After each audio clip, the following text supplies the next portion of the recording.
سورۃ محمد صلی اللہ علیہ وسلم کی آیت نمبر 32۔ الحمدللہ وکفی وسلام علی عبادہ الذین اصطفی، خصوصاً علی سید الرسل وخاتم الانبیاء وعلی آلہ واصحابہ الاتقیاء۔ اما بعد فاعوذ باللہ من الشیطان الرجیم، بسم اللہ الرحمن الرحیم۔ ان الذین کفروا وصدوا عن سبیل اللہ وشاقوا الرسول من بعد ما تبین لهم الہدی لن یضروا اللہ شیئا وسیحبط اعمالهم۔ یا ایہا الذین آمنوا اطیعوا اللہ واطیعوا الرسول ولا تبطلوا اعمالکم۔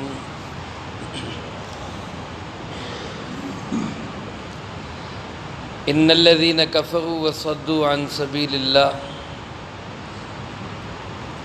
بے شک وہ لوگ جو کافر ہیں اور دوسروں کو بھی اللہ کے راستے سے روکتے ہیں، وشاق الرسول، اور رسول اللہ صلی اللہ علیہ وسلم کی مخالفت کرتے ہیں، من بعد ما تبین لهم الہدی، بعد اس کے کہ واضح ہو گئے ان کے سامنے ہدایت کا راستہ، لن یضر اللہ شیئا، وہ ہرگز اللہ کا کوئی نقصان نہیں کر سکتے، وَسَيُحْبِطُ أَعْمَالَهُمْ، اور ان قریب وہ اللہ ان کے اعمال ضائع کر دے گا۔ یا ایہا الذین آمنوا، اے ایمان والو، اطیعوا اللہ و اطیعوا الرسول، اللہ کی بھی اطاعت کرو، رسول اللہ صلی اللہ علیہ وسلم کی بھی اطاعت کرو، ولا تبطلوا اعمالکم، اور اپنے اعمال کو باطل مت کرو۔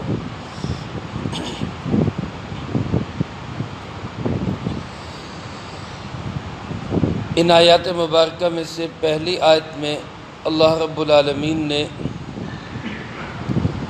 کافروں کا، اور بالخصوص ان کافروں کا جو اسلام کے راستے میں روڑے اٹکاتے ہیں، ان کا برا اور بد انجام بیان فرمایا ہے۔ اور دوسری آیت مبارکہ میں مجھے اور آپ کو، ہر ایمان والے کو مخاطب کرتے ہوئے اللہ پاک نے اپنی اور اپنے محبوب صلی اللہ علیہ وسلم کی اطاعت کا بھی حکم دیا، اور اپنے اعمال کو باطل اور ضائع نہ کرنے کا بھی حکم دیا۔ حضرت عبداللہ ابن عباس رضی اللہ تعالیٰ عنہ فرماتے ہیں کہ یہ جو آیت مبارکہ ہے، ان الذین کفروا وصدوا عن سبیل اللہ، یہ مدینہ منورہ کے رہنے والے یہودیوں کے دو قبیلے تھے، ایک کا نام بنو قریظہ اور ایک کا نام تھا بنو نذیر۔ یہ ان کے متعلق نازل ہوئی۔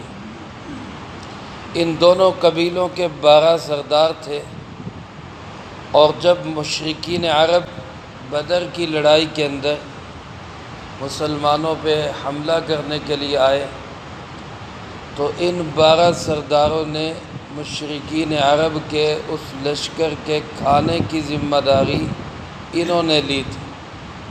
حالانکہ یہ مدینہ منورہ میں رہتے تھے، جناب نبی پاک صلی اللہ علیہ وسلم سے ان کے معاہدے تھے، کسی بھی دشمن کا تعاون نہ کرنے کا معاہدہ کیا ہوا تھا، لیکن اس کے باوجود یہ یہودی چونکہ ازل سے غدار ہیں، ان کی طبیعت اور سرشت میں وعدہ خلافی ہے، جھوٹ بولنا ہے، اس لیے جناب نبی پاک صلی اللہ علیہ وسلم کے ساتھ معاہدہ کرنے کے باوجود آپ کے دشمنوں کی انہوں نے مدد کی، اور 12 سرداروں نے ایک ایک دن کے کھانے کی ذمہ داری لی اور 12 دن تک پورے لشکر کو کھانے انہوں نے کھلائے۔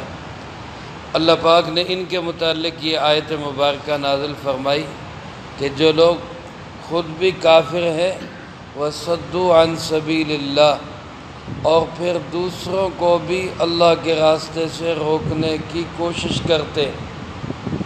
کافر ہونا خود ہی بہت برا ہے، بہت خطرناک چیز ہے جس کا انجام خود بہت بھیانک ہے، لیکن پھر کافر بھی ایسا ہو کہ جو دوسروں کے لیے بھی رکاوٹ بنے۔ اور پھر ساتھ فرمائے وَشَاقُّ الرَّسُولِ، رسول اللہ صلی اللہ علیہ وسلم کی مخالفت کرے، اور مخالفت بھی تب کرے کہ مِن بَعْدِ مَا تَبَيَّنَ لَهُمُ الْهُدَىٰ، اس کے سامنے ہدایت کا راستہ بھی واضح ہو چکا۔ جب تک مدینہ منورہ میں آپ صلی اللہ علیہ وسلم تشریف نہیں لائے تھے تو ٹھیک تھا، ہدایت کا راستہ تو تھا لیکن ان کے پاس نہیں پہنچا تھا۔ جبکہ آپ مدینہ منورہ میں آ گئے، راہ ہدایت سامنے کھل گئی، آنکھوں کے سامنے نظر آ رہا ہے کہ یہ صحیح راستہ ہے۔ جناب محمد کریم صلی اللہ علیہ وسلم اللہ کے سچے نبی برحق پیغمبر ہیں۔ اس ہدایت کے راستے کے واضح ہو جانے کے بعد پھر بھی رسول اللہ صلی اللہ علیہ وسلم کے مخالف رہے اور دوسروں کو بھی راستے سے روکنے کی کوشش کرتے رہے۔ اللہ پاک فرماتے ہیں کہ یہ بات سن لے، ذہن نشین کر لیں کہ یہ لوگ اللہ کا کچھ بھی بگاڑ نہیں سکتے۔ لَن يَضُرُّ اللَّهَ شَيْئًا، کوئی اللہ کا کچھ بھی ذرہ سا بھی نقصان نہیں کر سکتے۔ آج میرے محترم دوستو، آج کی دنیا کے اندر انہی صفات کے لوگ موجود ہیں، کافر بھی ہیں، دوسروں کو اللہ کے راستے سے روکنے والے بھی ہیں، رسول اللہ صلی اللہ علیہ وسلم کی مخالفت کرنے والے بھی ہیں، جبکہ ہدایت کا راستہ بھی واضح اور نکھرا ہوا ہے۔ آج کے کافر بھی سن لیں کہ یہ اللہ کا کچھ بھی بگاڑ نہیں سکتے۔ لَن يَضُرُّ اللَّهَ شَيْئًا، ساری دنیا بھی دین کی مخالف ہو جائے، اللہ اس کے رسول صلی اللہ علیہ وسلم کی مخالف ہو جائے تو ایک رتی بھر بھی اللہ کا نقصان نہیں کر سکتے۔ لَن يَضُرُّ اللَّهَ شَيْئًا، الٹا فرمایا ہوگا کیا؟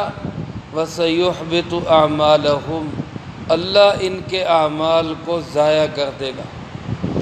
اگر ان کے اندر کوئی نیکی کا عمل ہے بھی، کوئی رفاع عامہ کا کام ہے بھی، کوئی کسی یتیم خانے بنانے کا کام بھی ہے، بیواؤں کی خدمت کا کام بھی ہے، کوئی ہسپتال، ڈیم، سڑک، پل بنا رہا ہے، کوئی بھی رفاع عامہ کا کام کر رہا ہے، اللہ پاک اس کے اعمال کو برباد کر دے گا۔ کس وجہ سے؟ یہ رسول اللہ صلی اللہ علیہ وسلم کے دین کا مخالف ہے۔ تو میرے محترم دوستو، اللہ پاک سے دعا بھی کرنی چاہیے اور کوشش بھی کرنی چاہیے کہ اللہ مجھے آپ کو دین کے مخالفین کی بجائے دین کے حمایتیوں میں شامل فرما دے۔ آج بھی چاروں طرف سے بظاہر کچھ اپنے بھی اور دشمن بھی وہ اسی تگ و دو میں لگا ہوا ہے کہ وہ کسی طرح رسول اللہ صلی اللہ علیہ وسلم کا نام و نشان مٹانے کی کوشش کر رہے ہیں۔ لیکن یہ یاد رکھیں، اللہ کے محبوب صلی اللہ علیہ وسلم کا نام تو اللہ نے اونچا کر دیا۔ کس نے اونچا کر دیا ہے؟ اللہ نے۔ وَرَفَعْنَا لَكَ ذِكْرَ، ابھی پچھلے دنوں آپ نے سنا ہوگا کہ سویڈن کے اس شخص کو جس نے آپ صلی اللہ علیہ وسلم کے کارٹون بنائے، خاکے بنائے، ایکسیڈنٹ میں کار کا ایکسیڈنٹ ہوا، کار کو آگ لگی اور وہ چیختا چلاتا رہا، فائر بریگیڈ کی گاڑیاں کھڑی کوشش کرتی رہی کہ آگ بجھ جائے، لیکن اللہ کے محبوب کا دشمن جس کو اللہ نے آگ لگائی، اس آگ کو کون بجھا سکتا تھا؟ وہ سب کے سامنے وہ زندہ چیختا چلاتا جل کے مر گیا۔ اللہ نے یہ بات ثابت کر دی کہ انا کفیناک المستہزئین، میرے محبوب جو تیری مخالفت کرتے ہیں ان کے لیے میں کافی ہوں۔ میرے محترم دوستو، مجھے اور آپ کو بھی اللہ کے محبوب صلی اللہ علیہ وسلم کے حمایتیوں میں شامل ہونا ہے، مخالفوں میں شامل نہیں ہونا۔ دوسری بات اللہ پاک ارشاد فرماتے ہیں، یا ایھا الذین آمنوا، اے ایمان والو، اطیعوا اللہ و اطیعوا الرسول، اللہ کی بھی بات مانو اور رسول اللہ صلی اللہ علیہ وسلم کی بھی بات مانو۔ دیکھو میرے دوستو، اگر غور کریں قرآن کریم کی آیات میں تو یوں بھی اللہ کہہ سکتے تھے اطیعوا اللہ والرسول، اطیعوا اللہ والرسول، اللہ اور اس کے رسول کی بات مانو، لیکن دوبارہ اطیعوا لا کے اس طرف اشارہ کر دیا کہ جس طرح اللہ کی بات ماننا ایک مستقل عمل ہے، اسی طرح رسول اللہ صلی اللہ علیہ وسلم کی بات ماننا یہ بھی ایک مستقل عمل ہے۔ یعنی کوئی یہ نہ سمجھے کہ جی اطاعت صرف اللہ کی ہوگی، رسول اللہ صلی اللہ علیہ وسلم کا کام تو صرف پیغام پہنچانا ہے، آپ کی اطاعت اور فرما برداری نہیں۔ ایسے لوگ موجود ہیں جو آج یہ کہتے ہیں جی ہم صرف قرآن پہ چلیں گے، حدیث کو وہ سمجھتے ہیں اس کی ضرورت نہیں، حالانکہ جس طرح قرآن کریم کی اطاعت، قرآن کریم کی اتباع ضروری ہے، اسی طرح جناب محمد کریم صلی اللہ علیہ وسلم کے ارشادات کی اتباع بھی ضروری ہے، کیونکہ آپ صلی اللہ علیہ وسلم کی لسان صادق سے جو الفاظ مبارک ادا ہوئے ہیں وہ الفاظ بے شک آپ کے ہیں، لیکن وہ پیغام بھی کس کا پیغام ہے؟ اللہ ہی کا پیغام، کیونکہ فرمایا وما ینطق عن الہویٰ، اللہ کے محبوب صلی اللہ علیہ وسلم اپنی مرضی سے نہیں بولتے، وہ کب بولتے ہیں؟ جب اللہ بلواتا ہے۔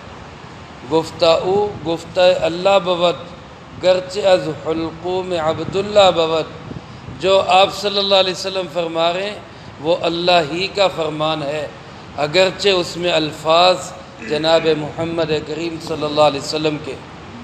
اس لیے اللہ کی بھی اطاعت کرو اور رسول اللہ صلی اللہ علیہ وسلم کی بھی اطاعت کرو۔ اور اگلا جملہ فرمایا وَلَا تُبْتِلُوا أَعْمَالَكُمْ، اپنے اعمال کو باطل نہ کرو، اعمال کو باطل نہ کرو۔ کیا مطلب ہے اس کا؟ اعمال ضائع نہ کرو، اعمال کو باطل نہ کرو۔ بعض حضرات یہ فرماتے ہیں کہ اس کا مطلب یہ ہے کہ عمل کر کے پھر گناہ کرنا، اچھے اعمال کر کے پھر اللہ کی نافرمانیاں کرنا، رسول اللہ صلی اللہ علیہ وسلم کی مخالفتیں کرنا، اس سے اعمال ضائع ہو جاتے ہیں۔ ضائع ہو جانے کا مطلب یہ ہے کہ اعمال کی برکات اٹھ جاتی، اعمال کی برکات ختم ہو جاتی۔ ایک مطلب تو یہ، اور دوسرا مطلب یہ ہے کہ کچھ عمل ایسے ہیں کہ جو دوسرے بعض عملوں کی وجہ سے ضائع ہو جاتے ہیں۔ مثال کے طور پہ ایک بندہ نماز پڑھتا ہے، لیکن نماز پڑھتا ہے لوگوں کو دکھانے کے لیے، یا کوئی صدقہ کرتا ہے تو اس لیے صدقہ کرتا ہے کہ شہرت ہو جائے فلانا بڑا سخی ہے، یا کوئی جہاد میں شریک ہوتا ہے اس لیے شریک ہوتا ہے کہ لوگ کہیں جی ماشاءاللہ بڑا بہادر ہے۔ یہ ایسی چیزیں ہیں، ریاکاری، دکھلاوا، نام و نمود، شہرت کے جذبات، یا خود پسندی، یا لوگ واہ واہ کریں، یہ ایسی چیزیں ہیں جس سے عمل ضائع ہو جاتا ہے۔ کیونکہ حدیث پاک میں آتا ہے، اب صلی اللہ علیہ وسلم نے فرمایا من صلی یرائی فقد اشرک، جس نے دکھلاوے کے لیے نماز پڑھی اس نے گویا شرک کیا۔ من صام یرائی فقد اشرک، جس نے دکھلاوے کے لیے روزہ رکھا اس نے گویا شرک کیا۔ یہ تو الٹا پکڑ کا سبب بن جاتا ہے۔ اس لیے عمل کے اندر ہمیں ہر وقت یہ دھیان رکھنا چاہیے کہ میں یہ عمل خالص اللہ کی رضا کے لیے کر رہا ہوں، میری اور کوئی نیت نہیں۔ بعض اوقات انسان عمل کر بھی لیتا ہے لیکن کر کے پھر کہتا ہے کہ یار مجھے جو ہے نا لوگ میرے عمل کی تعریف کریں، تو یہ جذبہ جب دل میں پیدا ہوتا ہے تو اس کا مطلب کیا ہے کہ عمل ضائع ہو گیا، عمل برباد ہو گیا۔ ہمارا ہر عمل کس کے لیے ہونا چاہیے؟ اللہ کی رضا کی، نیت کو اپنے درست کرتے رہنا چاہیے۔ اور دوسرا، قرآن کریم میں دوسری جگہ فرمایا کہ اپنے صدقات کو احسان جتلا کر اور تکلیف دے کر ضائع مت کرو۔ صدقہ، خیرات، زکوٰۃ یا کوئی بھی انسان خرچ کرتا ہے، احسان جتلانے سے وہ ضائع ہو جاتا ہے۔ کسی کو کچھ پیسے دیے، ہدیہ تحفہ دیا، صدقہ دیا، اور بعد میں کہتا ہے جی دیکھا ہم نے تمہارے ساتھ احسان کیا تھا، یا یہ چاہتا ہے کہ ہم نے احسان کیا ہے تو آپ بھی ہمارے ساتھ ایسا ہی کریں، آپ بھی ہمارے ساتھ ایسا ہی کریں۔ ہدیہ تحفہ دینا چاہیے ایک دوسرے کو، اور آپ صلی اللہ علیہ وسلم نے فرمایا تہادو تحابو، ایک دوسرے کو ہدیہ دو، اس سے محبت بڑھتی ہے۔ دونوں کی کوشش ہونی چاہیے۔ اور فرمایا اگر کسی کے پاس دینے کے لیے کچھ نہ ہو تو وہ دعا ہی دے دے، جزاک اللہ ہی کہہ دے۔ لیکن ایک بندہ یہ کہتا ہے کہ میں نے دیا ہے تو مجھے بھی دو، یہ اپنے صدقے، اپنے ہدیے، اپنے تحفے کو ضائع کر رہا ہے۔ یا کسی پہ خرچ کر کے پھر چاہتا ہے کہ یہ اب میرا احترام کرے کہ میں اس پہ خرچ کر رہا ہوں۔ یا بعض دفعہ ایسا ہوتا ہے کہ بعض لوگ مسجد مدرسے میں خرچ کرتے ہیں، پھر کہتے ہیں جی ہماری بات مانی جائے، ہم نے پیسے لگائے ہماری بھی بات مانی جائے۔ تو یہ کیا ہے؟ اپنے عمل کو ضائع کر دینے والی چیز، برباد کر دینے والی چیز۔ خرچ کیا ہے اللہ کی رضا کے لیے کیا ہے، کوئی احسان نہیں، کوئی اس کے بعد تکلیف نہیں، کوئی اس کے بعد اس کا تذکرہ نہیں، یہ عمل اللہ کے ہاں قابل قبول ہو۔ اور ایک تیسری صورت عمل کو ضائع کرنے کی امام ابو حنیفہ رحمۃ اللہ علیہ کے نزدیک یہ بھی ہے کہ کوئی عمل شروع کر کے پھر اس کو چھوڑ دیا جائے۔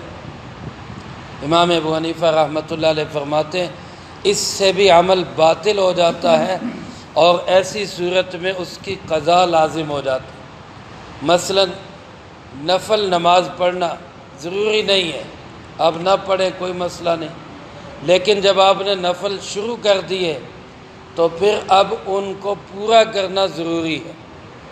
اب اگر آپ درمیان میں چھوڑیں گے تو گویا آپ نے عمل کو باطل کر دیا۔ اب امام ابو حنیفہ رحمۃ اللہ علیہ فرماتے ہیں اس کی قضا ضروری ہے۔ نفلی روزہ ہے، آپ نہیں رکھنا چاہتے نہ رکھیں۔ سوموار جمعرات کو آپ صلی اللہ علیہ وسلم روزہ رکھا کرتے تھے، سنت ہے سوموار کا روزہ، جمعرات کا روزہ، لیکن کوئی نہیں رکھتا نہ رکھے۔